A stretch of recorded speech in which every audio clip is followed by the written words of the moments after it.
Yeah, he's not coming. Okay, thank you. All right, good evening, everyone. Welcome to the Anacortes City Council meeting of April 7th, 2025. I'd like to call the meeting to order. Mr. Hoagland, would you take the roll, please? Mr. Fantini. Here. Mr. Young. Present. Mr. Walters. Here. Ms. Cleveland-McGrath. Here. Ms. Moulton. Here. Mr. McDougall. Ms. Hubick. Here. Mayor Miller, Ms. Moulton. I make a motion to excuse Mr. McDougall. He's not able to be here tonight. Second. Motion by Ms. Moulton, a second by Mr. Young to excuse Mr. McDougall. All in favor signify by saying aye. Aye. Any opposed?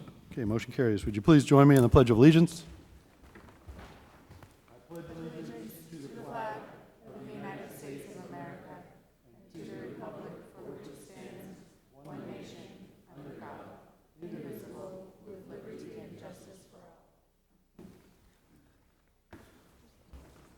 All right, announcements and committee reports is first, and we've got a lot of them, so bear with us, and that's what happens when you take a week off. But first announcement, if you happen to be here to testify about a levy or any campaign issue, I need to point out that RCW 4217A 55 prohibits local governments from using or allowing the use of public facilities to support or oppose any ballot measure or candidate for elective office.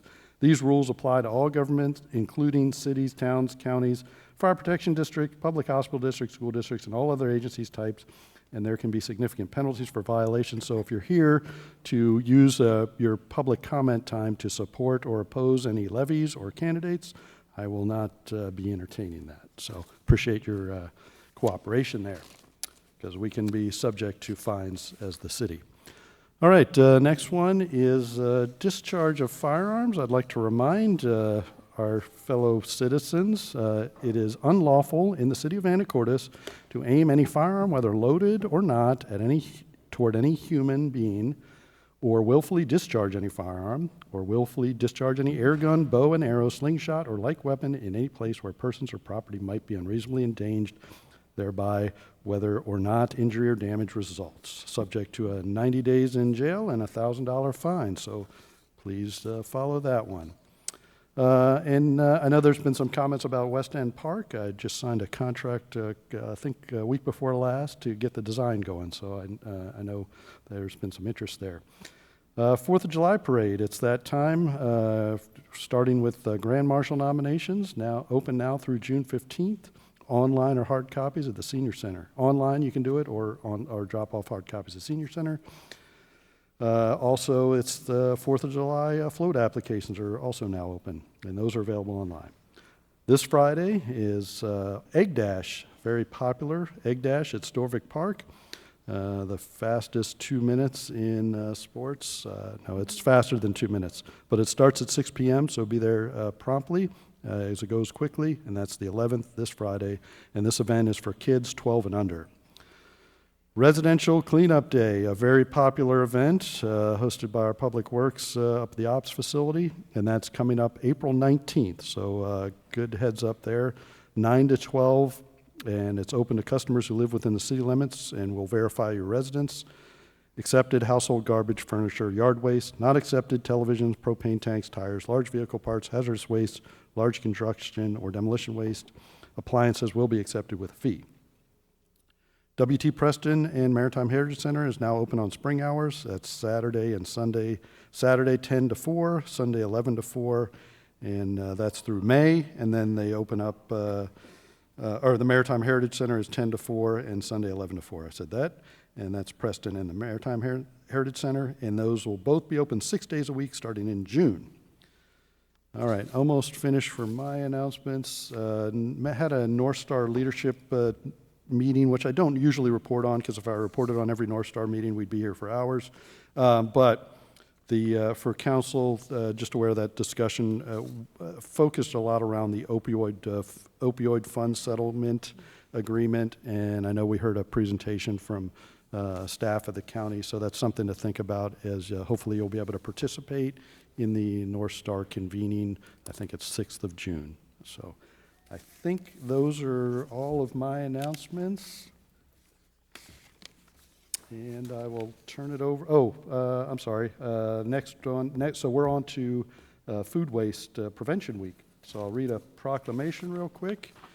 And so whereas 35% of all food produced is thrown away and wasted, including food that is safe and nutritious and could help feed those in need, and whereas everyone benefits from better utilization of food resource, creating stronger and more sustainable communities, whereas a family of 4 can save an average of $1,600 per year by reducing wasted food, whereas food in landfill decomposes slowly, releasing methane gas, a potential contributor to climate change, whereas community can help conserve shared resources such as land, water, and energy that is used to produce and transport food that ultimately goes uneaten. Now, therefore, I hereby proclaim week of April 7th through 13th as Food Waste Prevention Week in Anacortes to encourage all residents to reduce food waste and save money, conserve resources, and supply a healthy planet.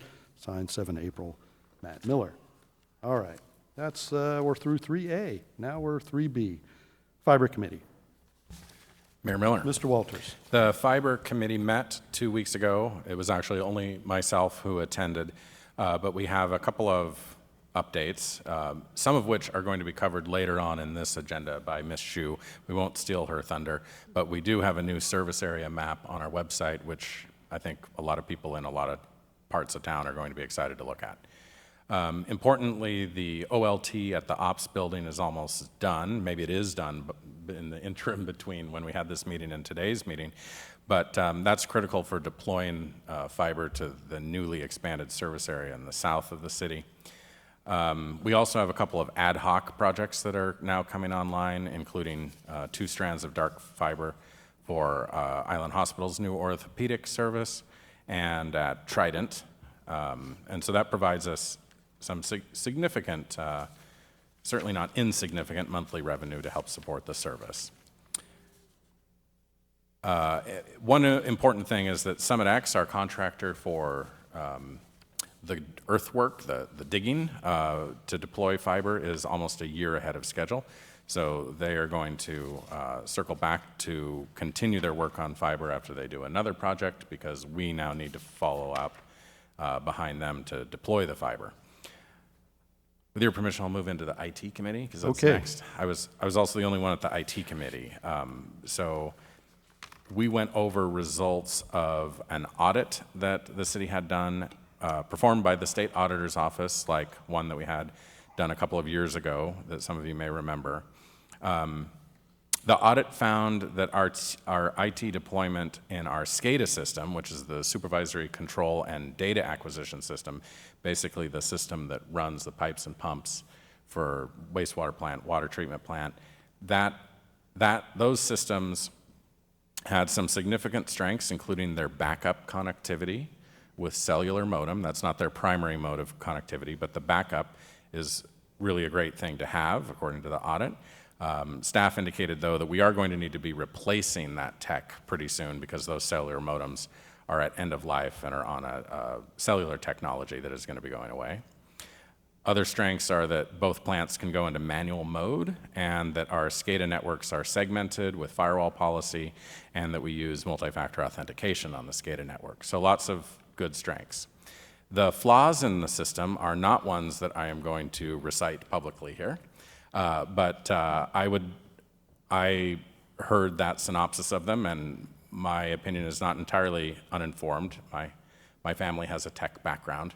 But there was only 1 high finding. There were 4 low findings and 3 informational findings. The high finding, in my opinion, was not particularly significant. So I think that the results of this audit generally are that we're in pretty good shape, and we should feel pretty good about our SCADA network. The rest of our network was not the subject of the audit, so no opinions there. Okay, covers fiber and IT. Finance Committee. Mayor Miller. Ms. Moulton. Thank you. The Finance Committee met a week ago Thursday, and it was Mr. McDougall, Ms. Cleland McGrath, and myself with Mr. Hoagland. The 3 of us were remote. which is not that common for us. We were all there, but it's definitely different being remote than being in person. And I was in my car, so my notes are not like the best. But we did talk about our sales tax boost that we received in the month of January. We get the figures 2 months later, so we got those in March, and we talked about that. And believe it was a result of the Seattle Boat Show where people buy boats there but have them delivered here, and so we benefit from that sales tax. So that was a great boost. Although other predictions and articles and things that are happening right now, that the economy is definitely in a state of flux, and so we are not super optimistic about our revenue streams growing in the immediate future. So we're going to have some hard decisions to make, and we will talk about some of those at the council retreat that's coming up in June, and where if there are places we can find more revenue. But I think that we really are going to have to look seriously at some potential cuts, which no one wants to do, but the reality is times are tight. So anyway, not to end on a hard note, our finance department does a great job, as do all our other departments, in trying to keep costs reasonable. So we will be working on that. Thanks. All right. Sorry, any questions for the previous committee reports or this one? Okay, next up, Housing Affordability Community Service Committee. Mayor Miller. Ms. Cleland McGrath. Thank you. Our HACS committee met on April 2nd, and we had our whole committee there. Ms. Moulton, Mr. Walters, Ms. Snyder, who's staff, and then Director Coleman. We started out by talking about an update of our CDBG funding.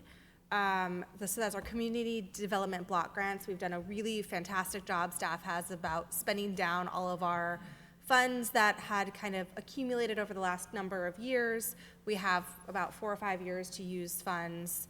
And so we have done a fantastic job getting projects tied together. Our last one is going to be with Salvation Army, and they have started on that final project.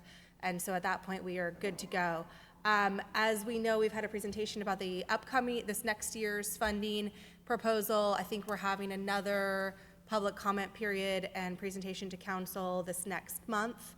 And what we really came out with was we hope that staff will bring the proposals ahead of time this next year, so a year from now, so that we can kind of have a discussion about what our strategy is about spending those funds and the challenges of reporting it, and just having more of a dialogue prior to it being presented to full council and the public.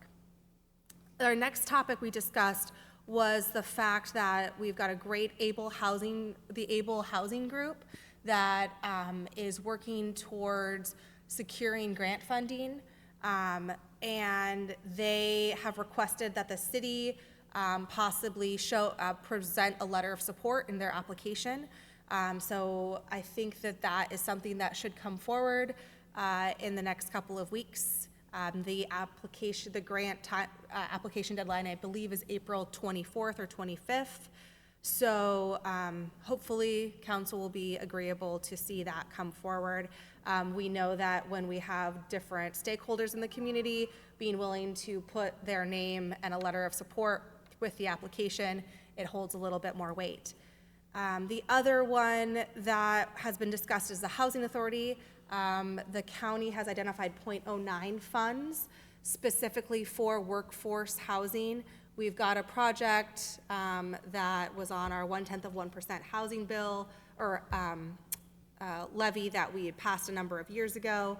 So we're hoping that we bring a letter forward from the city for council to approve, just saying that, yes, that Housing Authority project is something that obviously we've already discussed and supported through our levy, but that we would hope to see some of that workforce housing come back to Anacortes that is available from the county this next year. There was a little bit of an update. There's a North Star Symposium that will be held June 6th. All electeds are welcome to come. And I believe kind of stakeholders from the community who would like to participate are welcome. Hopefully we start to see more advertising about that. But the big thing is our keynote speaker will be Greg Colburn from University of Washington, who wrote the book Homelessness is a Housing Problem. So if anyone's interested in participating in that, please don't hesitate to contact one of us or get more information. And then finally, we had Chuck Messenger, who's from the county, and he coordinated the point-in-time count for 2025. And he provided kind of the raw statistics that he gathered this last couple months, and it was very informative. He was willing to kind of share the working numbers of where we saw folks have challenges, and we discussed kind of how we even categorize whether how McKenna-Venti, I always pronounce it wrong, how the school district identifies homelessness versus how the county and Department of Commerce identify homelessness, and how many folks are enrolled in coordinated entry and things like that. So it was a really nice kind of working discussion that hopefully he will continue to kind of work through those statistics and numbers and have a final product to provide to our county and municipalities. All of this information actually goes to Department of Commerce, and Department of Commerce processes through the data in their own way, but he's really working on making sure that the data is available for our local government to have a better insight. What other things? I think that's about all we discussed. So yeah, thank you. Mayor Miller. Mr. Walters. I was just going to tag on that I was on a North Star call today where they suggested that the June 6th symposium was probably going to fill up. So if someone hasn't RSVP'd to that, they might want to do so soon. And then I also forwarded their invitation to Director Coleman because they apparently would like to invite planning commissioners as well, in case you were looking for an all-day Friday event in June to go to. And you can find that on their website, North Star Skagit. All right, any other questions or comments for Hacks? All right, Library Committee, I'm not sure if they met. Any? We did not meet this Okay. month. Port City Liaison Committee, anybody going to take that one? That was a while ago, I think. Mayor Miller? Mr. Walters.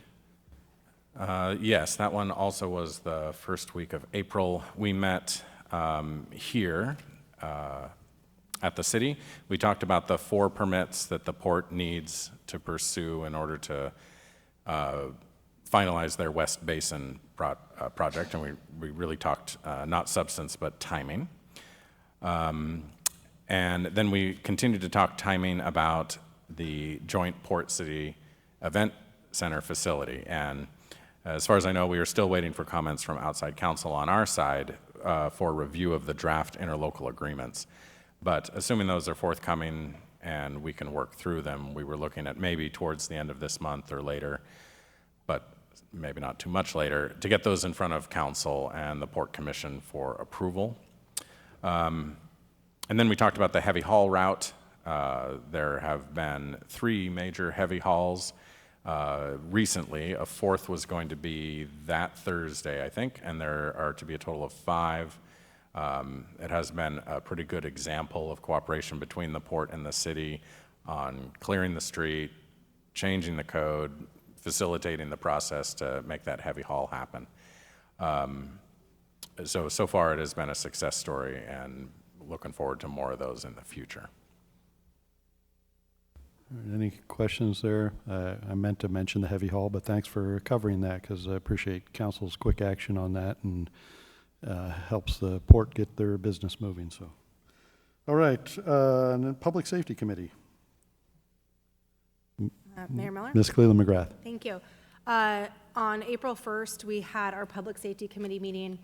We had representation from both fire and police, and Mayor Miller there. So, excuse me, our first discussion was with fire. Chief Harris and McDonald were there. And we've got 1 opening remaining. But the main thing we really discussed was the fact that it is an item that's on the consent agenda today. And it's for 4 radios. We are seeing public safety, fire department, EMS transitioning from VHF radios to UHF radios. I think that the packet had a pretty thorough explanation of it, but my concern was why we are not putting it in the ER&R, and justification was the fact that we need about 40 radios. We're planning to do 4 radio replacements per year for about 10 years. The recommended length of use for one of these radios is about 5 to 7 years, so we are planning to extend that time. But this allows us to make it a line item in the budget for fire, and do it in a predictable manner, and always have some newer radios mixed with older ones. So that was important. I know Chief Harris is here if you have more questions coming up. And then we also had Chief Floyd there from the police, and we talked a bit about the Criminal Justice Training Commission. The new Arlington Academy opened, otherwise known as CJTC. Mayor Miller was there, Chief Floyd was there for the ribbon cutting. It was great. Chief Floyd was called out for being one of the stakeholders who really helped make this come to fruition and provide an academy that is closer to our area and should have a better alignment with what our expectations and guidelines are. So we think this is going to provide a better training for our police officers moving forward and for the area.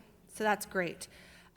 One thing that we did discuss was the fact that we replaced our handguns in the last couple of years. There's been a change from the CJTC commission regarding those types of guns being used for training purposes for the academy.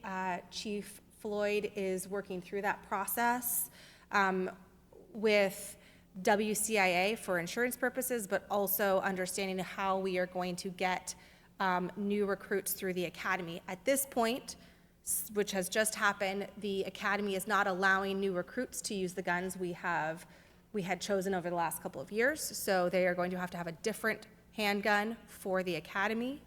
This is kind of all in motion, but as of now, we are working, there's a number of other cities that have also adopted this type of gun, and we should have some clarity on it. We are kind of in the main group of cities who have adopted it and trying to figure out what we should do moving forward. So hopefully we'll have clarity on that next time we report out.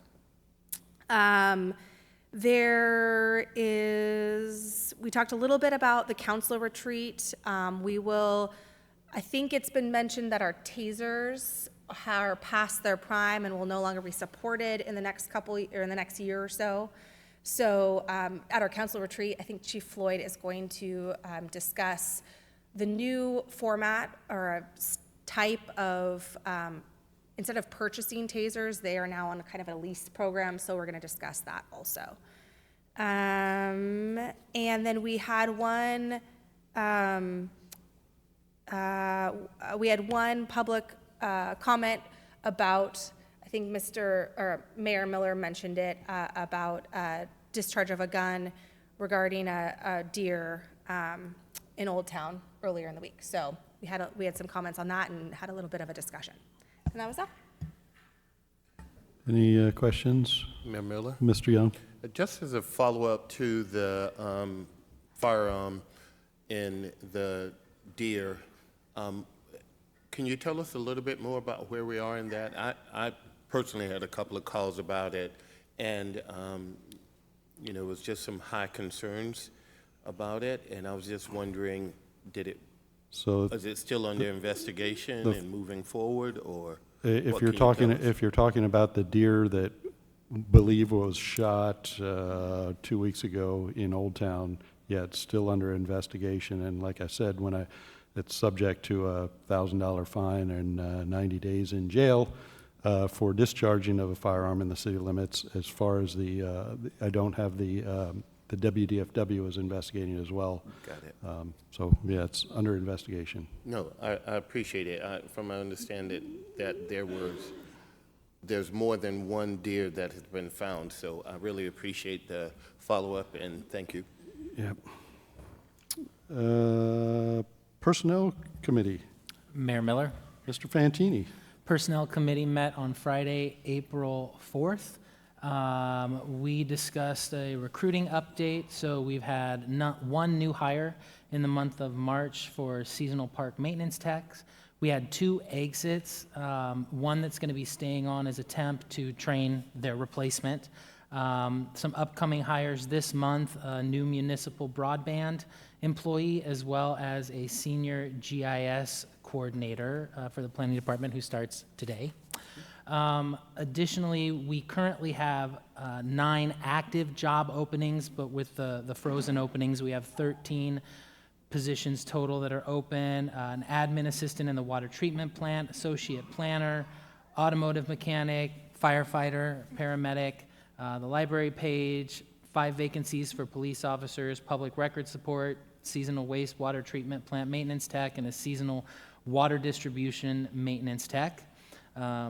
Also, we discussed personnel policy updates. So there is, Director Moyle is working on an update to our personnel policies. The last time these were updated was in 2023. And with all the changing state laws and everything that goes into that, it's good to take a look at that. That has gone out, and the employee review period was completed in late March. The unions have reviewed it, and we should be looking at that to come before full council later this month or early in May.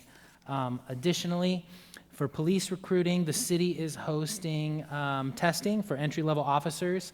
That's been switched from June to August 10th, and they're continuing to go out and try to do additional recruiting for new officers at the College Career Fair, one in Central Washington University, which is happening on Wednesday. Police contract is still under negotiation, making progress there, and that pretty much wraps it up. Okay. Any questions for personnel? All right, any other announcements or committee reports I may have missed? Mayor Miller? Mr. Walters? I just also wanted to report that 2 weeks ago tomorrow, I held a town hall at the library to talk to especially members of the community from Ward 1 about the Guimas Ferry haul out and parking associated with that. I think we had a good discussion, including with some members of the Guimas Ferry Committee who were apologetic and sympathetic, but they also have a need to park. And I think we heard as well that APD was out there ticketing cars that were parked illegally, because there were some. And generally, we sort of feel like we are doing better than we might have otherwise anticipated in managing that problem. But there was some indication that the county or Guimas residents or both might want to expand parking in the neighborhood in the future, which would be a significant change from what we have now. And we might want to try to get ahead of that. All right. Anything else? Mayor Miller? Mr. Fantini. I just wanted to call out an organization that's doing some great work in Skagit County.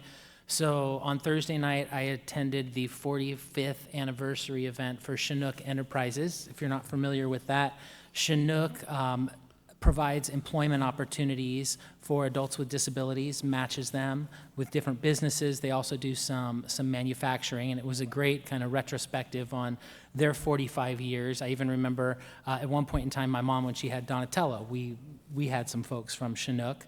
And it was a great event to go to. They're doing some great work in our community.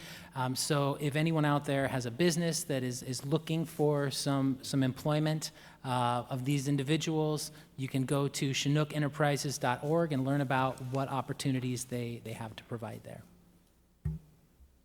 All right. Any others?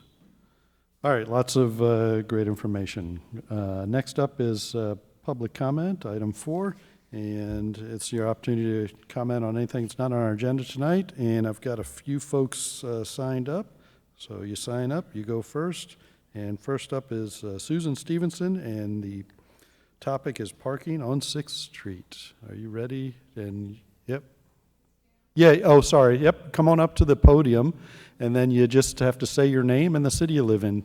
And you push the button to make sure everybody can hear you. Again, it's So there's a button at the bottom of the microphone and a green light will come on. And you get 3 minutes to talk to council. Okay, I live on 6th And, Street. and just one more time with your name in case I messed it up. Susan Stevenson. Yeah. I live on 6th Street on the corner of 6th and N. Great, thank you. And about a year, maybe 2 years ago, the city came and removed a no parking sign in front of my house. And I have called a couple times, and no one has been able to give me an answer as to why that was removed. So I'm hoping y'all can help me with that, because it does it kind of presents a problem for cars on that part of the 6th Street, in that we're narrow there. Down on, I'm so sorry, this is so nervous. No, it's okay. Down on M Street, or excuse me, from M Street down west, it's wider, but from M Street toward the city, it's more narrow. So if there are cars parked on both sides of the street, it turns into a one-lane road, street, and cars have to back up or wait, or it just causes a problem. The bus can't get through, and so on. Now, my question is, they took the sign that was in front of my house down, but they left 2 signs a block away up. So people from N to M Street can't park, but now people from N to O Street, there's no sign. Now, I did talk to someone who said, well, the signs can't be, there's nothing we can do about it because there's really no city ordinance behind those signs anyway. So I don't know what's going on, but if you could somebody could Yeah, we'll definitely take a look at it. And, just find out for and me. we'll, I'd appreciate it. and get back with Okay, you. Thank thanks. you. Okay, just making sure I got crossed off, but you can talk about the trestle if you want to talk later when that comes up. I assume you crossed it off to talk about it later, Mr. Culbertson? Yeah. You will talk about it when we... I can talk now because I'd say the same thing. Okay. I wasn't, there is a strike through on here, sorry. Well, you know the drill. I did strike it off. Yeah. Andy Culbertson.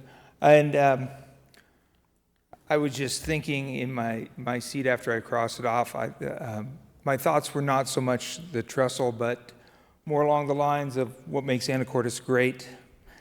And I was Tommy Thompson's neighbor from 1989 till he passed. And I just want to say what a phenomenal guy. Just one of those guys that makes this a great town. And I'm so thankful that you're considering doing something there. And so yeah, it's not so much about the trestle, but about the people. We live in such a beautiful place, and to be able to walk across the water, ride your bike, see your friends, it's amazing. So that's all. Okay, thank you. All right, next up is Sheila Thomas, and if I mispronounce that, you'll correct me when you state your name, and I apologize. For some reason, we couldn't get our phones to work when I tried to call you last week. Yeah, But I guess you'll tell me what you wanted to. So. Public safety is the topic.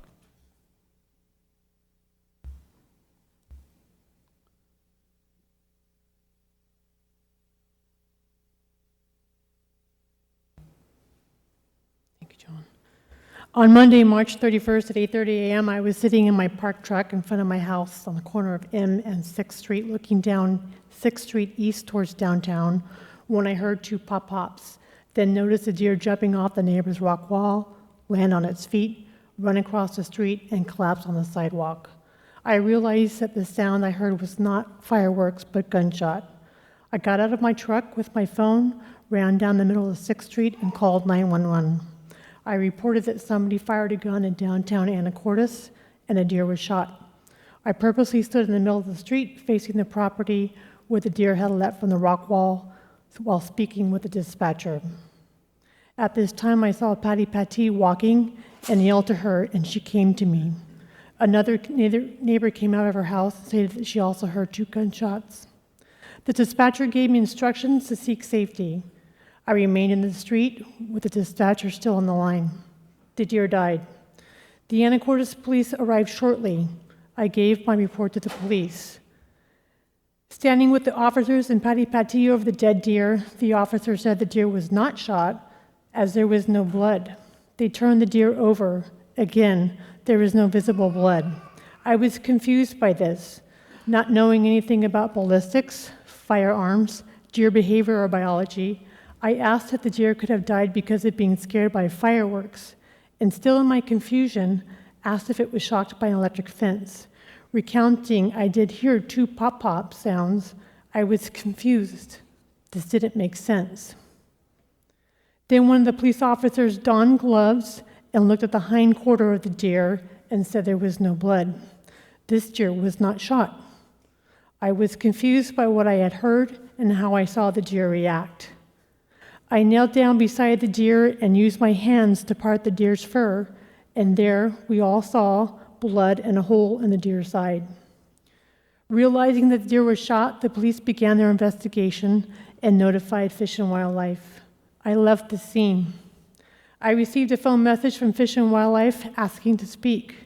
I returned home and Fish and Wildlife officers were still there. I walked down to them and gave them my account. They said the deer was shot by a firearm and are conducting an investigation as these acts are illegal, poaching and discharging a firearm in city limits. Coincidentally, there were 2 other dead deer in our neighborhood in a span of 2.5 weeks and within a 2-block radius. I gave this information to the Anacortes Police Department and to the Fish and Wildlife, the names of our neighbors, so that they can look and give more information about the 2 deer that were dead.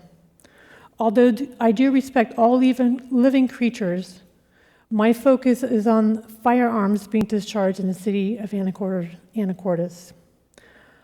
6th Street is a very busy street with cars and foot traffic, as it is one of the main thoroughfares to the Guimas Ferry. 6th Street is on a 2-scat bus line. We also have many neighbors that walk in the neighborhood.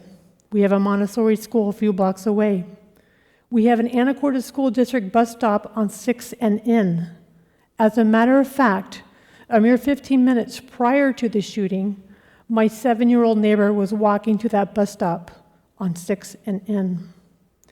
I would like to extend my gratitude to the dispatcher who took my information and gave me instructions to protect myself. To the police officers and Fish and Wildlife officers that respond and are investigating the poaching of a deer and discharging of a firearm. Thank you to the council members who took my calls, Carolyn Moulton, Bruce McDougall, Anthony Young, and to Ryan Walters, who came to my house for a discussion. Thank you to Chief Floyd and Mayor Miller for calling me back, and to John Lunsford for also speaking to me about this matter. I am grateful to my neighbors that came to my need, Patty Patti, Cheryl Sutcliffe, Jenna Harvey, and David Ravel. Thank you, neighbors. I am most grateful that no one else or being was physically injured or that no one else had to witness and experience the trauma of the shooting. Thank you. All right, thank you. All right, anybody else wish to address the council, public comment? And again, hope everyone heard that we will enforce the laws of the city limits, and discharging firearms is not acceptable. We're still investigating both aspects of that case. All right.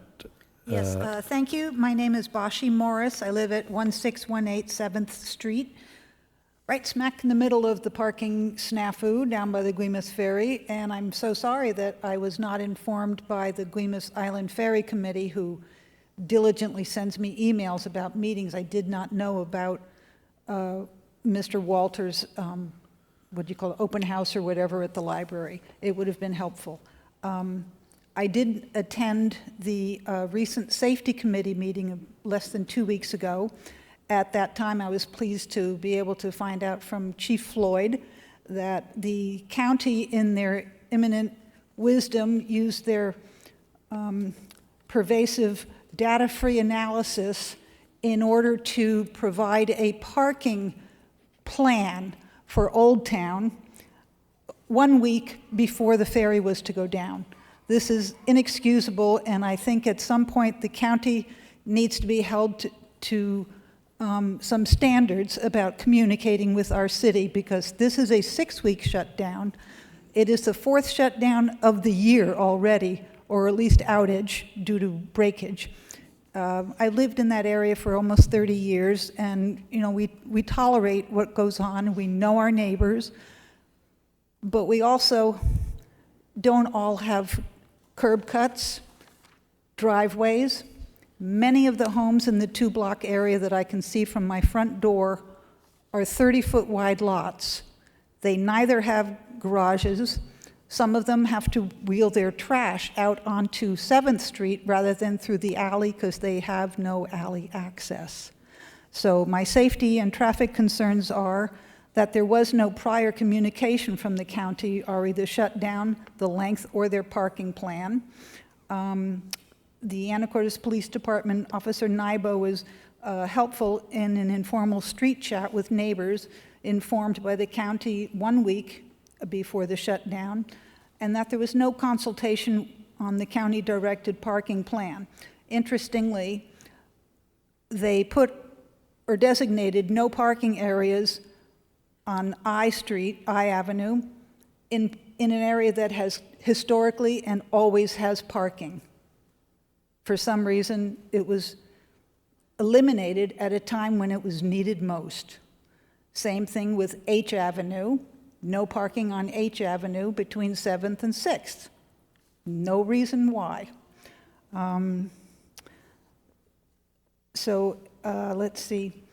The county used to send out parking plan and shutdown information flyers to the homes in the area. That hasn't happened in a couple of years. The county used to have a yearly haul out to maintain the vessel, and because it's no longer done every year, the vessel then falls into further disrepair, and it's now taking 6 weeks to do what normally would have been a 3 to 4 week shutdown. And my next concern is that I know that coming before the council will be a permitting for the county to make upland improvements in anticipation of putting in an electric or semi-electric ferry.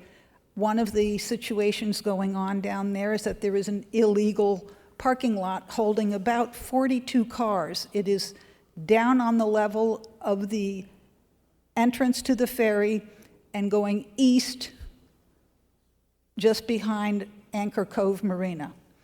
You cannot drive in and turn around. It is a one-way in and a back out. So that 21 cars on one side will be eliminated. So I urge and I really hope that all of you will take an extra 15 minutes of your life and drive home via 5th Street, via 6th Street, via I Avenue, via 7th Street. On my block alone, there are 14 cars that park diagonally on the planting strip, and another 8 cars on my side of the street. I'm not that old, but I really don't like schlepping my groceries and shopping up a flight of garage and basement stairs. Right. This is an old part of town, and we don't have the facilities of curb cuts. Matter of fact, we don't even have curbs or gutters. Okay, thank you. So thank you, and I would very like much. to be put on a list of some type so that when there are communiques about the ferry stuff, I'll talk to Ryan about that. Thank you. Thank you. Okay, anybody else for public comment? Come on up.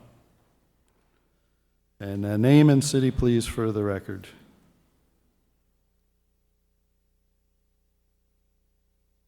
Malcolm McCutcheon. I live on 7th Street, across the street from Bashi. She mentioned the diagonal parking. That's in front of my house.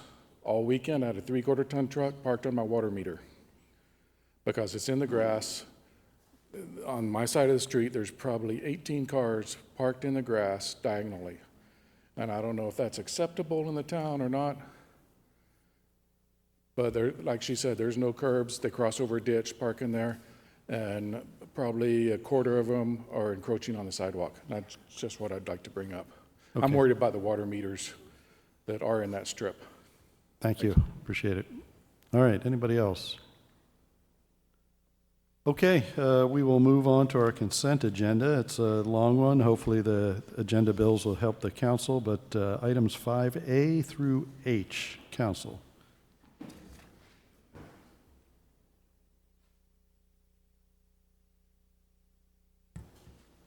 Mayor Miller, Mr. Young. I move we approve the consent agenda items 5A through H. Second. Okay, a motion by Mr. Young and a second by Ms. Ubik to approve the consent items A through H. All in favor signify by saying aye. Aye. Any opposed? Motion carries. Now we're on to item 6A. This is a public hearing. It's approval of renewal of a master permit for telecommunications use of right-of-way for City of Anacortes, access Anacortes fiber, internet installation, and in accordance with AMC Chapter 5.3, 8.160. This is a discussion item with possible action, and Ms. Swetnam will kick us off. Ms. Swetnam, whenever you're ready. Thank you, Mayor Muller. Intentionally gave it a long title so that I had lots of time to get up here. So my comments tonight will be brief. I'm here to introduce the master permit renewal application that was submitted by Access Anacortes Fiber Internet. So I'm going to provide a little bit of background, and then Ms. Shu is here to speak as the applicant on this permit. So background, Anacortes Municipal Code, Chapter 538 requires telecommunication companies who want to use city right-of-way to obtain a master permit, similar conceptually to a franchise that other utilities have. This code was updated some number of years ago, and the only permit that's been issued pursuant to this chapter is the Anacortes Fibers. So the Fiber Department was awarded a master permit on March 16th of 2020. These permits are valid for 5 years per the code. So there is provision in section 538-150 for a renewal process that provides process and criteria. A public hearing is required, and there was notice of public hearing published in the Anacortes American for 2 consecutive weeks. So the renewal criteria for in the code for an application is the council must consider the continuing capacity of the public rights of way to accommodate existing facilities. They must consider applicants' compliance with the requirements of this title and the master permit agreement. You must consider applicable federal, state, and local wireless telecommunication laws, rules, and policies, and any other factors that may demonstrate that a continued grant of the permission to use the right-of-way will serve the community interest. So the applicant, Ms. Shu, on behalf of the city and Fiber, submitted the materials that were attached in your packet, including a completed application and submittal checklist, a PSE pole attachment agreement, which is how above ground fiber is attached in the rights of way, a narrative description of the infrastructure and use of the rights of way, an infrastructure map, proof of insurance coverage, proof of status as a telecom company registered with the UTC, and then proof of payment of fees, as all applicants have to pay.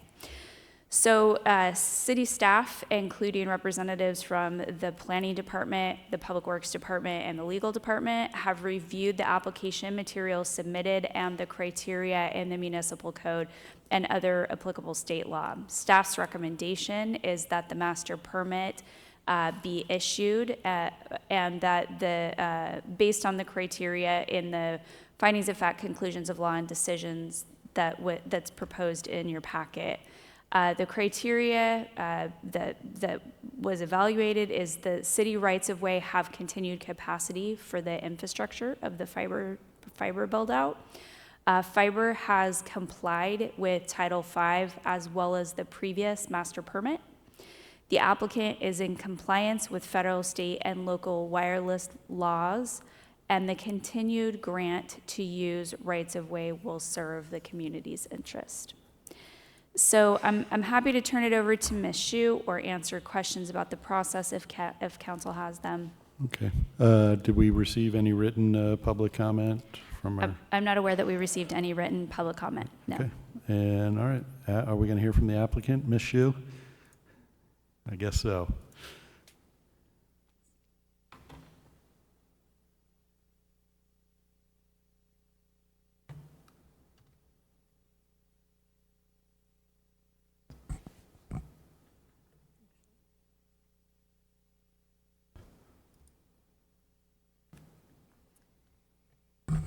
Mayor, council members, the audience, thank you for the opportunity to speak on the renewal of the right-of-way permit with the city. I wanted to show you our current map. And this, as you can see, was last updated in September of 2024. The areas in green are the areas where we currently have service in place. I also want to, and the area in gray is where our current expansion is underway. We have recently updated our area in gray's map to change the time frame in which people will be able to expect service. Now, I understand that this is too small to be able to really be able to look at, but what I would encourage people to do is from the city's website, if you go to access Anacortes fiber internet, we do have an ability for you to check your availability. And this will provide detailed information specific to your address about the time frame where you may be able to gain service. So this is just popping up, and there is a legend. Just have to do that one time.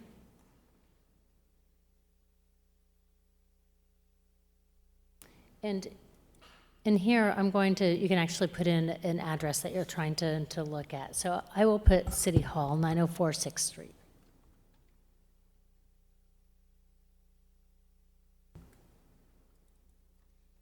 You just click on that, and it will identify that it's an area that we currently provide service. I think that I inadvertently closed the time frame or the key, which I didn't intend to do. But this is an area that we currently have service available. And then I'll just drop down here. So this area that's showing as orange, sorry, not make you a little seasick here. This area that is showing as orange, if this will be having service available beginning in May. The area that is in the blue will be available in June. And then we will have an area that'll be a little bit later in the green area. That will be next spring, that we expect that will be available. So we've kind of changed the different zones that we've been sharing with people up till now. I thought this might just be a good opportunity to remind people that the website is a good place to go to check the availability, and it's a little bit more nimble on not when it's working within the Zoom meeting. I'd be happy to answer any specific questions that you have in regard to the permit, though. We're asking for that renewal. As we did mention, the areas that we are serving are either in the public right-of-way. If they're not in the public right-of-way, we do obtain easements and work with the private landowners on any easements necessary. Thank you, Mayor Miller. No, I am delighted. You know, I've sort of waited with bated breath for quite a while. I understand the limitations, but, the city and team have worked diligently to push it through. It's not been an easy task given the dynamics of all the other players, and then at the same time, the city moving forward. So I really appreciate it. And, they started last week, I do believe, on my particular street. And, it happened to come at the right time. I seem to be having a difficult conversation with my current provider, which is less than optimal. So I did remind them that I'm looking forward to the city finishing up. And so I just really want to thank you. And I've been tried to be patient. I think Mr. Walters got his early on. But so we're excited. Much of council is looking forward. And I just really want to say, I know it's been an incredible job to push it forward, to do all the things that are necessary. And as a city, it is a beacon of light for us because it provides a service that so many need and makes us far more competitive in not only the things that are happening at home, people working from home, or even medically, or even from a business perspective. So thank you, and I'm excited. Yeah, there's more than one of us on the dais that's interested about the next phase of fiber. This is a public hearing, and I want to make sure any member of the public that's here has an opportunity to comment on this agreement. All right. With that, I'll go ahead and close the public hearing, and then Mr. Walters. Just to set expectations a bit, that orange area on, well, the other map that you had, that becomes available in May. The picture, the colors are a little bit different here. So the different area, colors than the area previous in colors. pink are available in May. The areas in orange are available in June. This little section that is blue is going to be in August. That's because it's around the school, and we don't want that construction going on while the students are still in school. And then the green areas are the areas that will be of next year. Sorry to interrupt. The colors don't match the online map. Colors don't match what's on the website. Yeah. Just to set expectations, though, the area that comes online in May or June or in August or in spring, you still need to complete the two premises connection, right? So people are going to get onto a list at that time. So we are encouraging people to submit their orders now. Sure. That helps us to be able to plan for the most efficient use of our staff to be able to do the actual installations. So that is a key point. So the areas will be ready for service, but we still need to make those connections to the home or the premise. So then you could maybe line up several on a block and do them. Of course, alphabetical by last name, would happen last. Just especially people who have been waiting a long time, I don't want them to be left with the impression that they would be instantly able to be turned on in May, but we would be doing that last mile connection starting in May for that area at the bottom of the map. That's correct. So it would be a little bit slower than just next month having it turned on, but still really good news and really very close for a lot of people in a lot of town. So still good work. Okay. Anybody else? This is a possible action item if council wishes to take action. Mayor Miller, Ms. Moulton? I move we approve the master permit renewal for Access Anacortes Fiber Internet and adopts the proposed master permit renewal decision and agreement as presented. Second. Motion by Ms. Moulton and a second by Mr. Fantini to approve the master permit agreement as presented. Any additional discussion? Mr. Hoagland, vote please. Mr. Young, Yes. Mr. Walters, Yes. Ms. Cleland McGrath, Yes. Ms. Moulton, Yes. Ms. Hubick, Yes. Mr. Fantini. Yes. Motion carries. Thank you. Okay, thank you. Next up is other business. First one is item 7A, Thompson Trail Trestle Feasibility Study. It's a discussion item, and thank you for your patience. Welcome, Chairman Wooten. Good to see you here. I'm sure Mr. Lunsford will introduce you in a moment, but just want to acknowledge you're here. Okay, Mr. Lunsford. Thank you, Mayor, council members, ladies and gentlemen of the audience. So we have some special guests with us tonight to present some information to you and to the public about the Thompson Trail Trestle feasibility study we've gone through. I just want to make a couple notes, which are right here, to thank a lot of people that helped us work this out. So the mayor already pointed out Chairman Wooten's in the audience. Todd Woodard. Todd, forgive me if I butcher this, but Todd is the Executive Director in Infrastructure and Resources for the Samish Indian Nation. And Lauren Schroeder, she's our project manager from Hanson Professional Services. And so there's been a partnership between the City of Anacortes, the Samish Indian Nation, Washington State DNR, and the Skagit County Marine Resource Committee to help promote this project. The funding has come from the state, the Recreation and Conservation Office.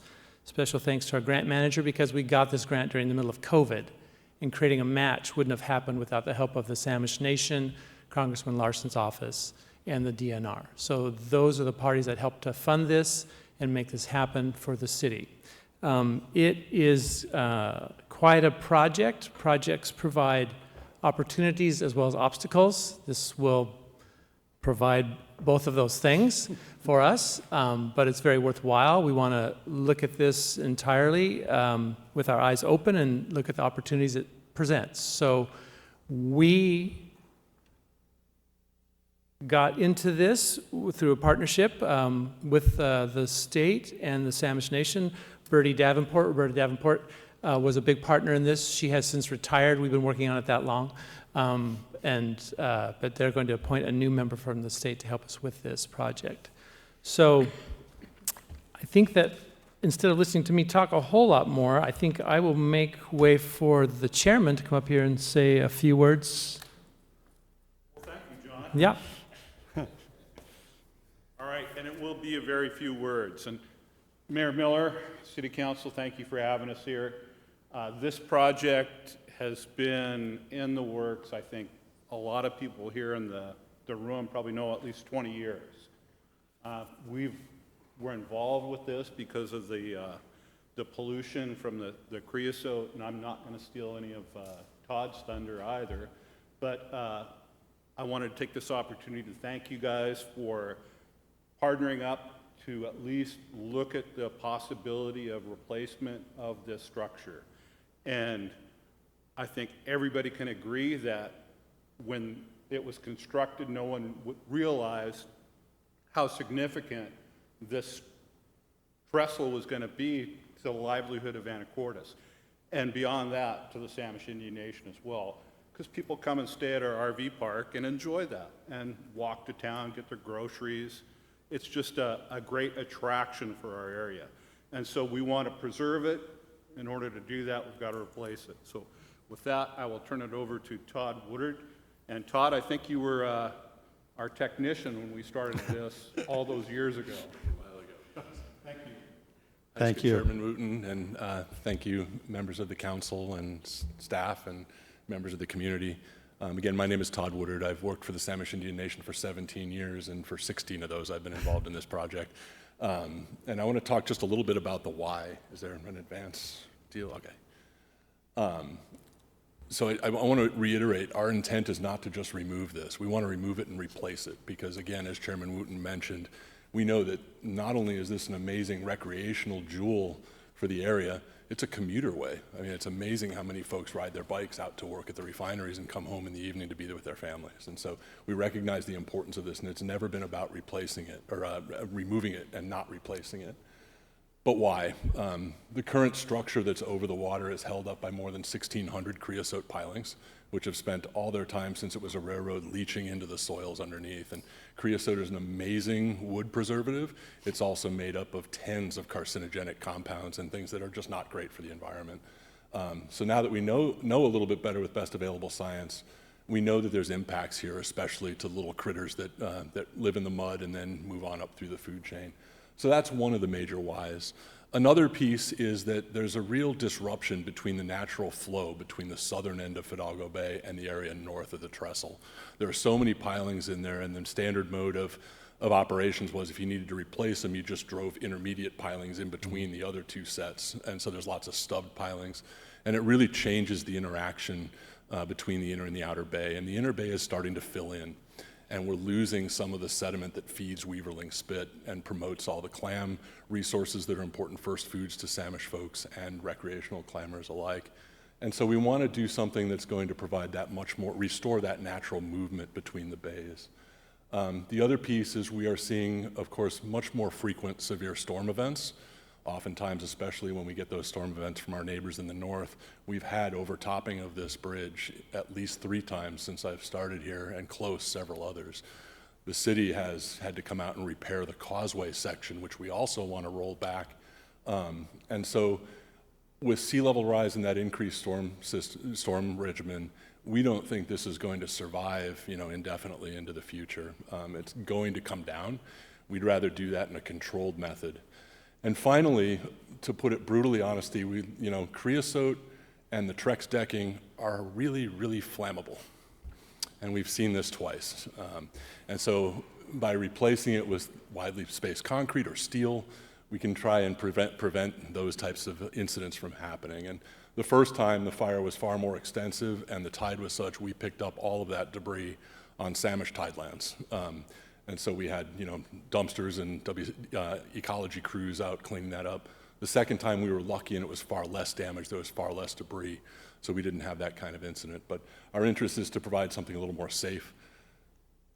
We also know from the first repair that Trex decking is not necessarily as strong as it was when we first put it in, and there was a lumber cart that was wheeled out, and you can see there's that first section that's replaced with lumber in the middle of the Trex decking. And I use Trex, it's not that brand name, so I don't want to throw a company under the bus, but that composite decking, and the cart fell through. Originally, I believe that was designed so you could roll an ambulance out onto it if you needed to. That's not possible unless you want to fish the ambulance out of the bay now. So we'd like something stronger. We'd like something that's going to allow for the natural water flow and the natural restoration of those environmental processes. And we'd like something that's going to stay with us for a very, very long time. And so that's the why portion. And I will now turn it over to our consultant that is going to give you some of the interesting aspects. And unfortunately, you have to deal with the obstacles too, don't you? Yeah. I do. So I'm Lauren Shorter with Hanson Professional Services, and thank you to all the members of the council for having us to talk about this project. So a little bit about the scope of what we were looking into. So we did Pacific Survey and Engineering did a limited survey. They surveyed the causeway, tried to get an idea of the amount of riprap, and some of it's true rocks, some of it's chunks of concrete and other things that were used like rocks. And then they did do a count of the piling out there, which I'll get into that a little bit more later, but the ones they were able to count at the lowest tide that they could get within a 2-month range, they counted 1,360, and there are a bunch more that we weren't able to count, probably much higher than Todd's number. And then we did a geotechnical investigation. I'll go into some of these in a little more detail. Some environmental soil sampling, hydrodynamic modeling, conceptual structural design, and then we had one of our teammates identify the potential environmental permits. So one of the first things we kicked off was that geotech investigation. We did 3 borings out there, and those are shown on the screen. And essentially what we have out there is a bathtub of soft soil. So at boring 2. Mr. Young? What you're saying is so fascinating, and I'm trying to hang on to every scintilla of the word that you're saying. Would you pull the microphone just a little bit closer to you? All right. Thank you, Mayor Miller. So for the geotech investigation, we basically found that there's kind of a bathtub of soft soil out there. So at boring 2, essentially the center of the bathtub, we were not able to locate that hard bottom. It is out there, we know it, but the boring went down 110 feet through soft clays and found nothing solid underneath that. Boring 1 did have firmer materials at about 43 feet below grade. And at boring 3, we found firmer materials about 70 feet below grade. Unfortunately, what this means is that piling will be deep to support seismic. Clays do not react well when there is an earthquake. And we want to keep the structure standing if an earthquake happens. Next, we did some environmental soil sampling. You'll see the map looks rather similar because we took those samples from the same borings as the geotech investigation. And we tested for petroleum hydrocarbons, volatile organic compounds, PAHs, PCBs, and metals. At boring 1, the soils were considered clean, which basically means no detectable or quantifiable levels of contaminants. And that's to the levels that we would anticipate taking out soils. At the second boring, the upper portions of the top, about 7 feet, was considered a category 2 soil, so that's basically residual levels of contaminants. And then below that, it was considered clean. Boring 3 is our slightly more problematic boring. The top approximately 1.5 feet was clean, and below that there were some soil contaminants.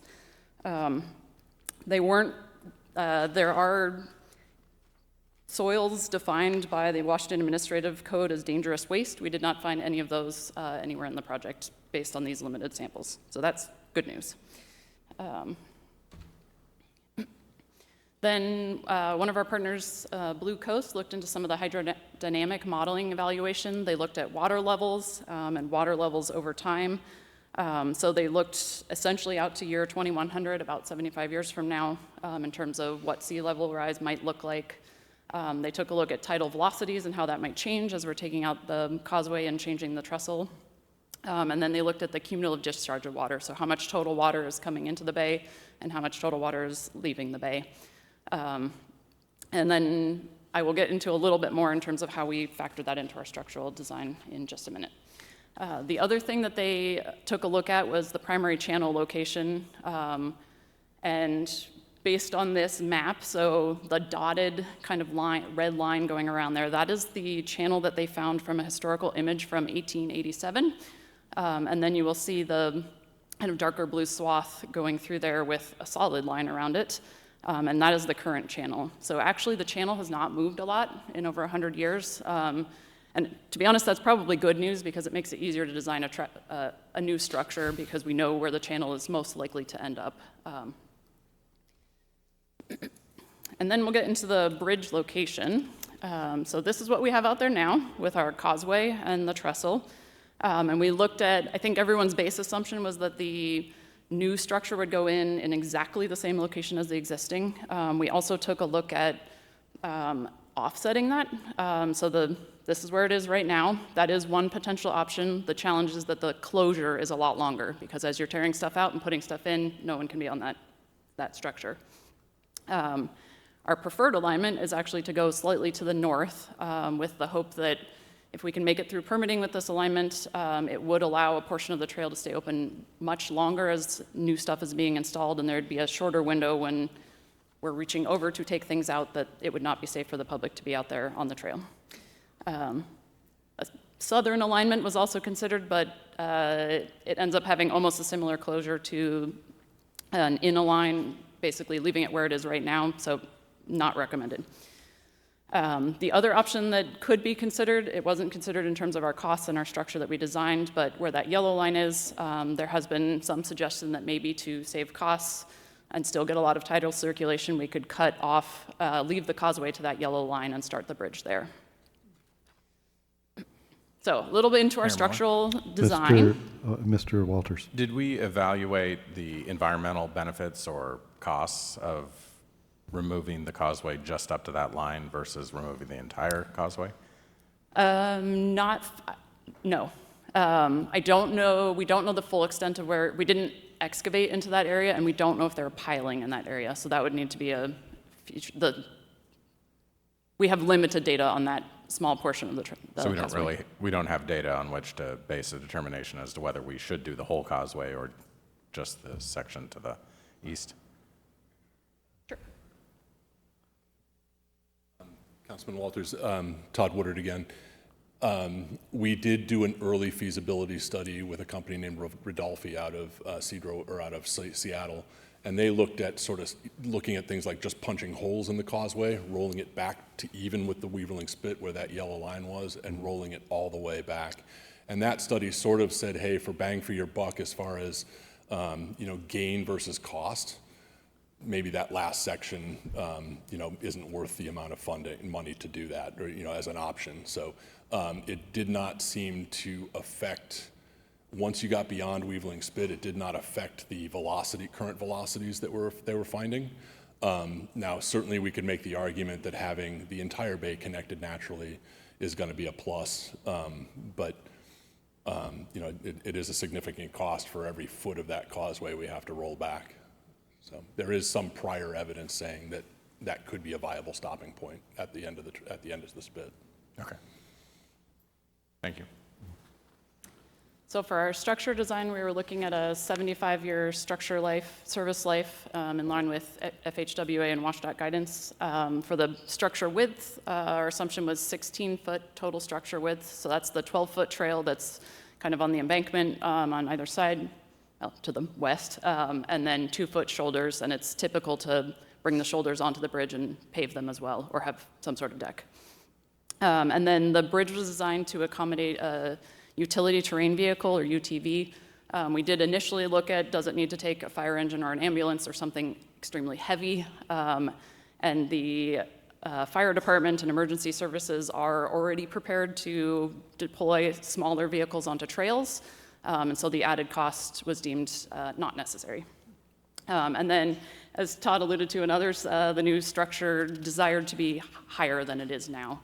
We do have a significant difference between one end of the structures at about 25-foot elevation and the other is about 13, I think, currently. So we've got a pretty big difference there, but we are hoping to get that up to the 25 feet. So materials considered, we looked at precast concrete. That does very well in a marine environment. Overall, fairly affordable. Aluminum is very lightweight, but also very expensive. Weathering steel, not as preferred. So weathering steel basically means there's no coating on it. It gets rusty, and the rust is intended to protect the steel. In a marine environment, there's a lot of salts in the air, and those salts rub against the rust and cause it to continue to rust when it's not supposed to. So steel can be made thicker to account for this, but potentially not quite as desirable with the marine salts. We looked at painted steel, coating great for a good long while. When you need to repaint it, a bit of a pain. And then a galvanized or zinc coated steel. Timber, for obvious reasons of there's already been 2 arsons at this site, was ruled out as a non-starter. And then fiberglass, the structure wouldn't be made of fiberglass, but we did look at fiberglass graded decking. So the first bridge concept that we came up with is a precast concrete deck girder bridge. So this is a little more similar to what you would see for highways. WashDOT has some standards for this. We can get fairly long spans. For this bridge, we're planning on 100-foot spans. So way longer than what's out there now between piling. So basically be 2 girders put together, and then the deck would be concrete. And I'll go over a little bit on the heights of this bridge because I think that will help everyone get a little context here. So the current high tide line, underlined in green up there, that's at 9.8 feet. The existing end of the trestle at the west end is at 16 feet.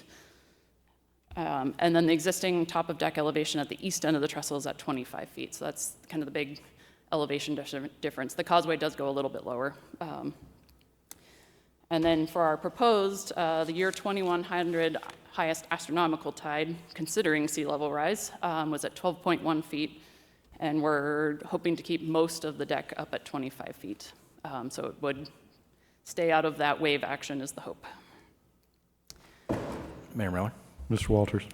I don't know what happened to my chair just then, but it seems to me that at the moment, storm surge is the problem, not so much the level of the tide. So did you take that into account as well? Because we assume that storm surge will also be higher with sea level rise, right? So is this high enough to account for the danger from storm surge? It should be high enough, but there will be some additional modeling in the next phases to confirm it's high enough. And to be honest, when I was talking with our structural engineers, I said, does it matter if we go a few feet higher? And at the depth the piling already are, it kind of doesn't matter. What it does matter for is we do need to taper down at the ends to meet the trail. So if we go higher than the east end of the trail, that last span will need to be coming down unless the whole road is raised, because we have a few feet and then we're at the road. Yeah. Okay. March's Point Road. Thank you. The second option that was looked at is a prefabricated truss bridge. This one is a bit more expensive, same deck elevation at 25 feet. The precast concrete cap is a little bit higher because that structure doesn't have as much underneath it. The benefit of this structure is that it can take graded decking all the way across. So the graded decking is great for the environment, lets the water through, lets light through. It does come with a price tag, which might make you fall off your chair. We'll get to that in a minute. I guess I should have mentioned for all of the options that we were considering, we're looking at galvanized metal pipe piling. We did take a look at concrete piling, but they're not really practical for the depth that we need to put them down.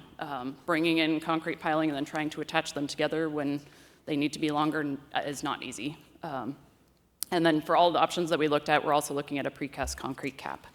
This option also, we were looking at about 100-foot spans. And the final option that we looked at is precast concrete slab girders. So basically there's some slabs of concrete on the outside and some graded decking in the middle.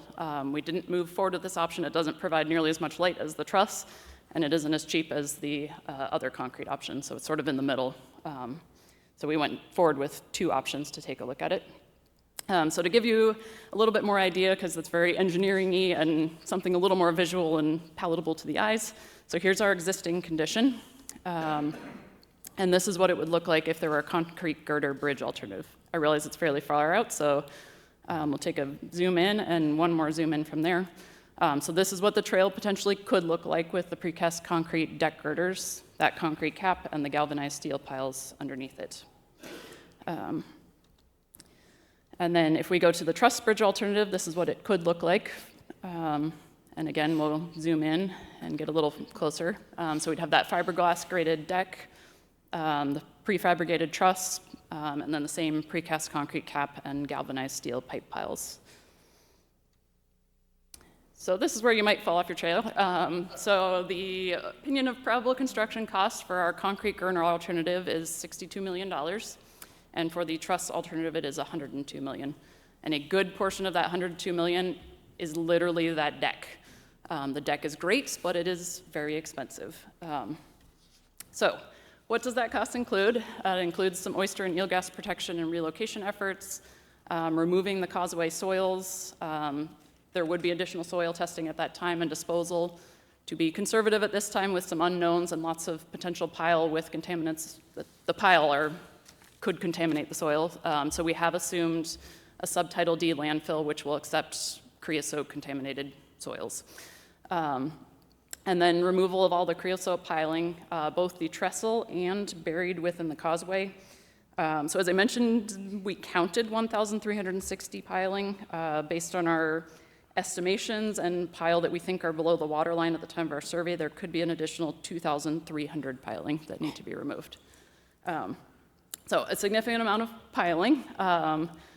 And the other thing that's still under kind of consideration between stakeholders is, do we want to remove additional soil underneath the causeway and trestle? Essentially, if it's below the water line, it's considered dredging. So removing a layer of soil and then putting back something cleaner so that that top layer that organisms are growing in and that the public is encountering is clean, or cleaner than it is currently with the piling in there. So that seems to be, we've heard different opinions on that, so that would be a point that needs to be discussed in future as this project moves forward. And then installation of new piling and bridge spans. So there'd be only 132 new piling put back in, so significantly less piling. And it's 43 spans of 100-foot long bridges. So basically 43 100-foot bridges. So a lot of spans there. And then some lighting, benches, signage, similar to the amenities that are out there now. So some future work and some options. So I think there is a need to kind of determine that desired end state given the information presented, particularly, are we cutting off kind of at the end of Reverling Spit, or are we going all the way back to the bank? And then to the edge of the bay. And then there can be considerations for some phased construction. For sure, there are fish windows, so anything in the marine environment in that water, it will have to be phased within those windows. If we did kind of the full scenario presented, either structure, we're looking at probably a 3-year construction timeline. So 3 long work windows. It's possibly be more like 2.5 years if they start at the beginning of a window and finish at a window. The other option is that it could be phased either for funding reasons or, well, probably for funding. And it depends how we'd phase it would depend on the priority. So if what I think the priority is right now is top priority is get all those creosote piling out of there, particularly the ones exposed to the water. So if that's the main priority, we'd start with essentially leave the causeway as is and get that new trestle in with a new bridge. And then the phase 2 would be replacing the causeway with additional bridge spans. If, on the other hand, the priority was getting that full tidal circulation first and then coming back to get all those piling, could do it in reverse, where you replace the causeway with all the bridge spans and you come back later to replace the trestle that's out there now. There is possibility of trying to break it into more phases. At some point, you do gain a lot more costs associated with kind of mobbing contractors in, mobbing contractors out, dealing with all the notifications to the public and queuing everyone up and getting detour routes in place. So there is some cost savings to doing things in kind of larger chunks. But if smaller funding is available, well, try and make it work. So potential next steps, I think definitely additional stakeholder engagement, including things like presenting to you guys and getting your feedback. And then engaging the permitting agencies. There were some preliminary conversations, but some more in-depth conversations in terms of their expectations. And we are sort of in an interesting place in between codes in that most of the codes related to bridges are more like streams. And most of the codes related to the marine environment are more docks, wharfs. We're sort of somewhere in between. So we've been getting mixed input from agencies based on that. And then progressing the design. So some additional geotech, environmental studies. For this phase, we used publicly available bathymetric data that we thought was plenty reasonable for this phase. It would make sense to get some bathymetric survey to refine that. And then progressing and refining that hydrodynamic modeling, including wave action in the storm surges. And then advancing the structural and civil design and refining the cost and phasing breakdown. And with that, I'll open it up to any questions you may have. I know you're going to have lots of questions, but I had one that was burning right away because I knew I was going to get hit in the forehead with a giant number. I think we were all not surprised there. Maybe it was a little bigger than I thought. But with that number, the concrete decking, and you mentioned about the codes because, the city has a couple of docks, and we know the dock regulation is daylighting is going to be required. Is that kind of what you're trying to figure out? If is it even an option to go concrete based on what I'm thinking the answer is no if it was a dock. If it was a dock, the answer is absolutely no. Right. When it is a bridge, the answer does not seem so clear. So the water crossing guidelines make no mention of light penetration through the deck. The one thing that I have heard is that the DNR did do some research, and they have a paper available online, that the biggest thing that helps with light is getting the bridge deck higher. So it may be that we add a few feet to the bridge solely for light. There is money sort of included that there needs to be probably will need to be a light study. So it may be that instead of requiring the graded decking, through a study, hopefully we could show that the light moves enough throughout the day that eelgrass underneath would would survive.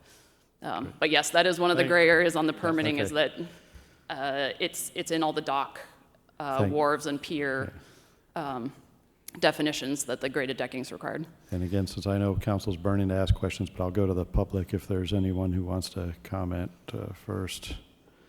Questions? All right, council, over to you. Mayor Miller. Mr. Fantini. Just some, thank you very much for the presentation. I'm very new to this process. In fact, this is the first time I've ever seen a presentation around the trestle. I know you've been working on it for better part of a couple decades now, so thank you for that. It's really exciting to see this. Just a question as far as a little background on where the money will come from. So did I hear that we do have some type of grant that is in place, or? So this entire project was funded by grants and then matching grants from the Samish Nation and the DNR. So 205 from the state of Washington's Recreation Conservation Office, and matching funds through the Samish Nation, and then smaller matching funds through the DNR, and then more funds to help us expand the project through the Skagit Marine Resource Committee. So all those funds came together to help pay for what Lauren and her staff and subcontractors have done. And then there's... And in addition to that, we do have some congressionally appropriated funding that came to the tribe through Larson's office to help with whatever the next steps may be. Our intent has always been for this project to not impact the city's coffers. Implementation, there's a lot of different funding out there for infrastructure, or at least there has been, and combining this with the fact that it is potentially an emergency, sort of an emergency egress if there was ever a landslide or something that blocked off some of the roadways, that it is a commuter way, that it is a recreation way. There's a lot of different funding sources that can be brought to bear on this. And that's one of the reasons the tribe has remained a vested partner, even though the city clearly owns the trestle and the land underneath it, and the rest is DNR Aquatic Reserve. But one of the reasons we're staying so vested is that we can also dedicate some of our tribal road funding or other sources that are available to tribes to this effort as match or as force multipliers. So the intent has always been to not come to the city to ask for funding for this. So. Thank you for always being such great partners in a lot of projects that we do here in the city. Last question, other than accommodating for the light penetration that may or may not come up, and I'm not sure if you could tell me what point in the process we would determine that. I'm guessing it's around permitting, but are there any other benefits to going with the higher cost structure as opposed to the lower cost, other than the light penetration, or is that the only? That's the big. That's the. Yeah, the light penetration is the big one. So it does allow water to go through the deck. So you gain a little bit of, like, in a really big rainstorm, you don't have the water shedding. And the concrete deck would be designed to shed water just like a road, but it's not sort of the instant through the deck. The other sort of potential and/or benefit I see is seabirds and other things have been known to drop shells on it. If the shells were small enough, they would probably go through. It does sound like there's, it would be easier if they aren't going through, it'd be easier to sweep if it's concrete. And there are some citizens or other groups that are sweeping that deck. And so it might actually be easier to sweep if it's concrete, but if it's little bits, it would fall through. Great, thank you very much. I would actually add that DNR's eelgrass surveys for Fidalgo Bay do not have eelgrass in the immediate area of the trestle, probably because of all the pilings, et cetera. So the actual relocation of eelgrass and stuff would be very, very minimal. Most of the beds are not in that direct area, but the hope is certainly that it would be supported. And I think early conversations with the permitters and talking about our height is going to be the place to go. Having raced road bikes all through college, I know those graded deckings during the rain can be like trying to ride on ice. And so I'd be interested in definitely engaging with the vast cycling community that uses that to get out to Marge's point to make sure we're not inadvertently, causing more emergency response out there, or, something that results in sort of a cheese grater as someone goes down, so. And I guess to that, we did not consider metal graded decking. Metal is the cheese grater. So that's the one that gets incredibly slippery, and that when you fall, it's very rough on skin. The fiberglass graded deck, ADA appropriate, non-slip surface. On the docks that it's been installed in, it's been received really well. It's been received really well in Bellingham. They have it on some of their trails out there. So a much better product than the metal graded I heard decking. you, Mr. Young. You're up. Mr. Young. Thank you, Mayor Miller. Again, wonderful presentation. I really want to commend the collaboration between the city and the tribe. It's been a wonderful relationship that have just sort of produced just great things for our city as a whole. Part of what we do and what we enjoy is a result of collaboration, people recognizing the need for environment and to protect the land that we love and the things that we enjoy that makes us special. So, really, that relationship between the city and the tribe has just been extraordinary, and I really wanted to commend that. Secondarily to that, is, I think, as my fellow member, Mr. Fantini, brought up about financing. Is there any way, I'm uncertain about where we will be next year when we look at funding sources and opportunities for dollars that currently may be on the table and may or may not be on the table later on. So is there a possibility of sort of raking a little bit of those into a pail such that we can have access to it as we move along in this process? And then lastly on that, given sometimes brownfield money, I know so little about it. I know a little bit, but whereas the causal effect of the contamination sometimes stays linked to the original person. Is there any of that associated with it? You know, like the railroad, is there any money that may be available to us to sort of help with the cleanup, or, you know, trying to come up to that, cobble up to that total we need in order to move this forward? So that was two different pieces. One was about any of the federal money, state money that's currently still in the pot before being withdrawn, if they will. Can we get that? And then the second part, is there any obligatory remuneration by the original owners of the process? I'll try first.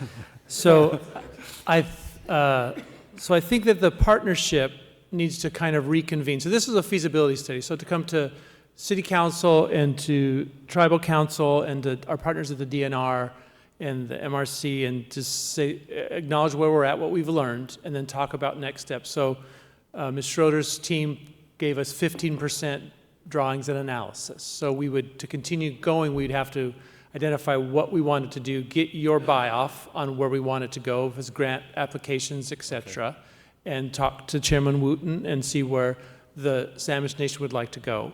And then we would convene again as partners and then inform you and inform the public through you how we wanted to proceed, if that was in fact the goal. As far as your second question, we would have to look at the deeds and the transfer when the city was granted the land by the Burlington Northern Railroad and see what encumbrances were upon there, if any. And then we would work with Ms. Swetnam's office to pursue questions like that. I totally understand.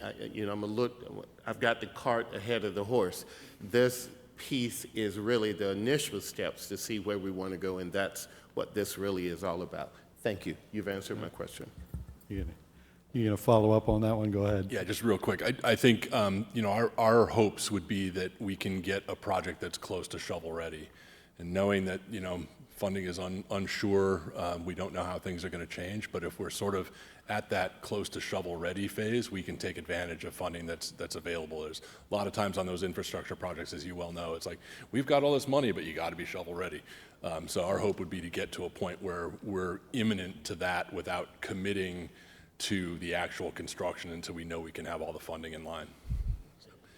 There is some of the tribal funding that sort of we can keep in a bucket for this, but yeah, the rest is very unsure right now. Mayor Miller? Mr. Walters? Well, I thank you all for the work that's gone into this to get us to the stage that we're at.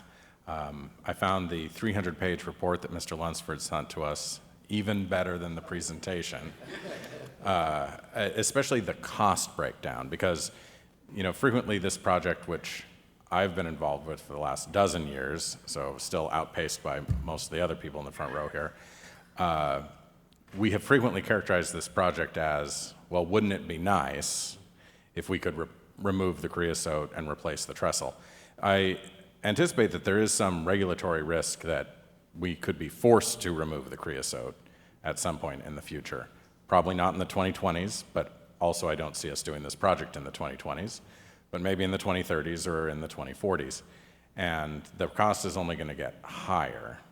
So when you look at the cost breakdown that's in the report, the cost of the trestle removal and the causeway removal is $15 million just by itself. The new structure, by some measure, is cheaper than removal of the existing structure.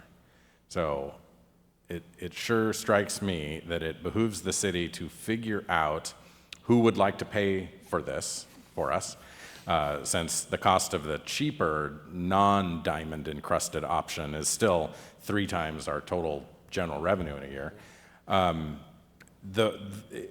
We should figure this out before we are forced to remove it and not given any money to replace it. Like I say, this is not a project that's going to happen very soon, but if we can proceed with design with money that is still available from congressionally directed spending or other sources and get to a place where it's shovel ready, maybe we could be doing it 5 years out or more. The other thing that's clearly pointed out in the report is that there's cost escalation figures for 2030 and doing the project in 2035. But I think our objective now should be to position ourselves for the day when money does become available. And that's what we were talking about a dozen years ago, too, was DNR was talking about being able to provide, even at the state level, money that hopefully would have gotten us in the neighborhood of replacing this facility. I think all the points that have been made here are worthwhile writing down as well. You know, that it is a transportation facility. It's potentially an emergency response facility. It's recreation. It has really a lot of value. Can someone tell me how much money is left in the various grants and congressionally designated directed spending, and how much it would cost for us to proceed with a next step and what that next step would be? So the total that we've spent on this with grant funds has been approximately $400,000. So I would have to confer with Todd and his financial office to see what they have left in congressional funding. Which I will have to get back to you on. I don't have that figure that we have in the congressional side off the top of my head, but I can certainly provide that. As I recall, I thought that number was significant. Yeah, it's not, but I don't want to, I'd just be pulling a number out of my pocket. So. Same reason I'm not giving you a number. But I will absolutely get that information and provide it through John and to get to you. Thanks.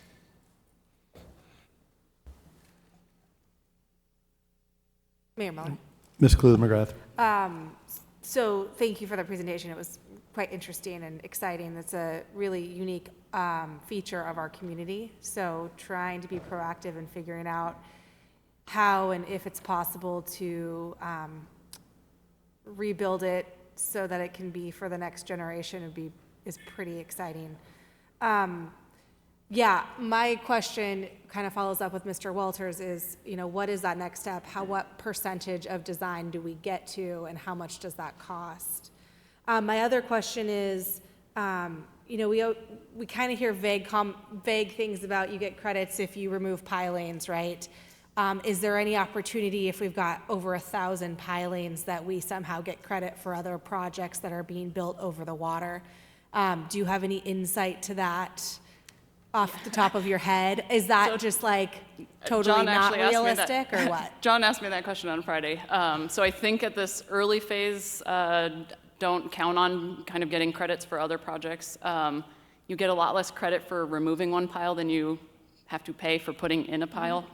So I did run through the DNR calculator pretty early on. It's not directly applicable to this project, but gave me a ballpark.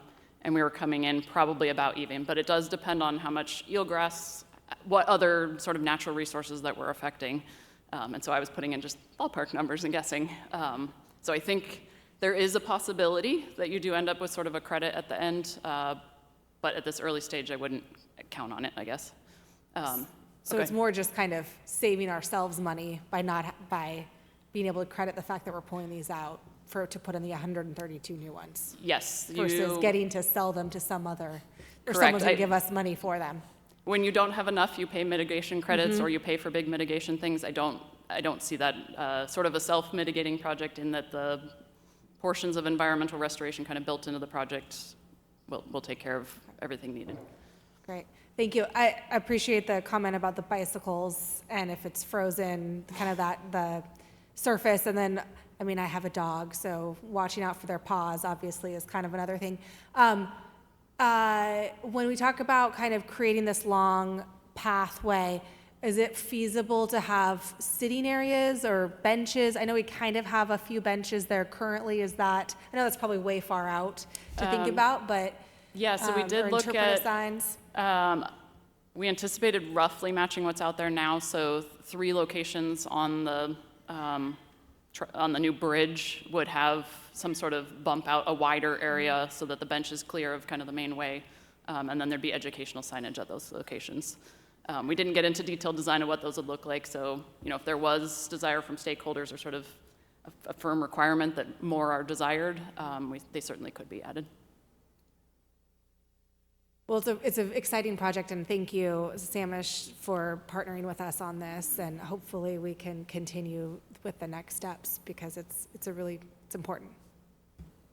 Mayor Miller. Ms. Ubick. Thank you. Great presentation. Really appreciate this. Maybe I've missed this in the report, or maybe it's me just thinking too far ahead. What happens if during all of this construction and disassembling of things, we create a gigantic dead zone in the water and in the sediment? What's the possibility of that? And what would it take for us to bring back the area to where it was before construction started? I would like to think the possibility is fairly low, so we are, silt curtains are included. There will be sort of as many reasonable protection measures as possible so essentially sediments can get up into the water column as you're shaking things around. There are all kinds of regulations on how far that sediment can get from your construction work zone and containing that. Silt curtains are one way to do that. It's sort of that orange silt fence that you see on the side of the roads. It's something like that that's meant to float in water and go all the way down to the bottom. So that the intent of that is that it contains the sediments until they settle back down. The other thing that's included in there is oil booms. So essentially something that floats on the water, and if any oils or other sort of sheens are coming off those piling as you're shaking them out of the water column, A, it contains them, and B, they'd get them absorbed quickly and keep them very close to where the pile is being removed. So I would like to think that if we employ kind of modern, reasonable methods, that the same success other projects have seen that DNR's worked on, where they've removed a lot of piling, that there's the short-term construction impact, and then the environment comes back after that. Mayor Miller. Ms. Moulton. Again, just piggybacking on the other council members, thank you for all the great work, the stamina, and getting us to this point. And I will also be really excited to see what the opportunities are for next steps and what we're able to do in that direction. I'm a new member of the Skagit Marine Resources Committee, so I'm really excited to get some insight with that group too. So it's a really great partnership. So thanks to everyone involved. Thank you. All right, anybody else? Well, again, thanks for the presentation, thanks for the work. We have a real number, I know we focus a lot on the number, but it's really important to have that kind of scope now that we can take the next step. So thank you very much. All right, next up is item 7B. It's an interlocal agreement. Grant funding for 2025 periodic comprehensive plan update. This is a discussion item with possible action. And Mr. Coleman, whenever you're ready, Mr. Coleman. Good evening, Council, Mayor, members of the public. My name is John Coleman. I'm the Director of the Planning Community Economic Development Department. And tonight what we're asking is approval of an amendment to a existing interlocal agreement. If you had a chance to look at this, this is actually a very simple document. What's going on here is we received a grant for $125,000 from the Department of Commerce for our comprehensive plan update. That grant is due at the end of the biennium, which is in June. So we've moved money around in the grant to make sure that that we're able to.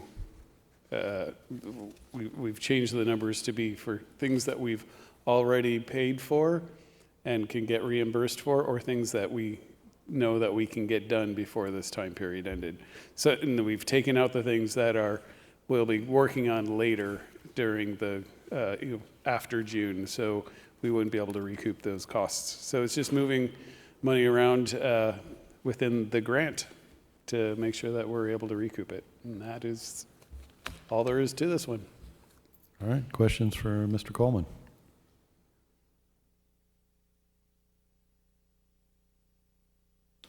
Mayor Rowan? Mr. Walters? I move we authorize amendment of the grant contract as presented. Second. All right, motion by Mr. Walters and a second by Mr. Fantini to authorize the execution of the Amendment 1 to the interlocal cooperative agreement as presented. Any additional discussion? Mr. Hoagland. Mr. Walters? Yes. Ms. Kalina McGrath? Yes. Ms. Moulton? Yes. Ms. Hubick? Yes. Mr. Fantini? Yes. Mr. Young? Yes. Motion carries. All right, Thank you. thank you. A final item on the written agenda is item 7C. This is a contract award, a water treatment plant high service pump number 4, VFD retrofit. Discussion item, possible action, and I think Mr. Nemeth. Oh, wait. Hey. Mr. Rayum. And Mayor, Council, Andy Rayum, Public Works Director. I'm just introducing Terry Nemeth. He's the Water System Manager. And with no further ado, here he goes. Well, thanks for having me. As you know, I'm Terry Nemeth, Water System Manager. Can you hear me? Yeah, we got you now. But you need to be kind of close to these mics. Yeah, before you is a contract with VECA in the amount of $309,085.65. VECA was the lowest bid of the 2 bids solicited through the request for bid process. A little background, the high service pump is basically, this is one of 5 pumps that pushes the water all the way to the Blue Heron Reservoir. And they're about 1,000 horsepower pumps. And this one happens to be a variable frequency drive. So what happened is the inverter of the drive is encapsulated with a gel, and the fibers inside that drive that communicate with the board are breaching. So what they'll do is they'll breach, and then they'll come back to communicate again. This happens about 2 to 3 times a day that we've been doing a workaround on this drive, if you will. So what we need is a retrofit. All right, any questions? Mr. Walters. When you recited the contract price just now, I noted that it doesn't match the contract. It's the price from the bid tabulation. Do you know if the contract price is right or the bid tabulation price is right? They're only off by $1,000 or so.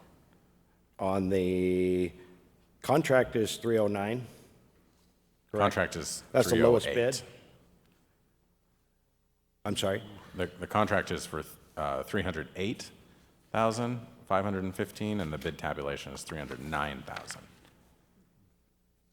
So I guess $500 difference. I'm not Should sure we just about authorize that, it for Andy. the bid tabulation price and let you figure out the difference? I think we just go with the contract, and if we need to make an amendment, we can come back. For the $500? Yeah, I'd assume the contract is the amount. Okay. Well, it otherwise sounds good to me, so I move that we authorize the mayor to sign the contract as presented in the amount of $308,515.49. Second. Okay, a motion by Mr. Walters and a second by Mr. Young to approve the contract, but we'll verify the final price. And any additional discussion? All right, Mr. Hoagland. Ms. Kalina McGrath? Yes. Ms. Moulton? Yes. Ms. Hubick? Yes. Mr. Fantini? Yes. Mr. Young? Yes. Mr. Walters? Yes. Motion carries. Okay, thank you. No further business for the council. I'll adjourn tonight's meeting. Have a good night.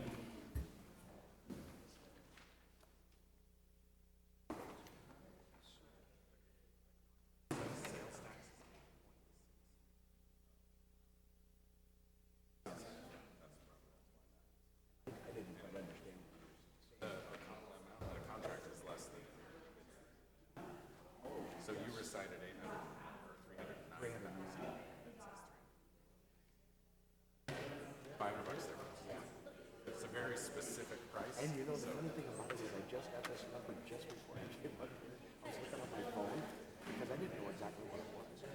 We ended up bidding through another contract because the skilled engineers estimates because of the price. We had to go out to public bid. And that's when we came up with these. The 2 bids.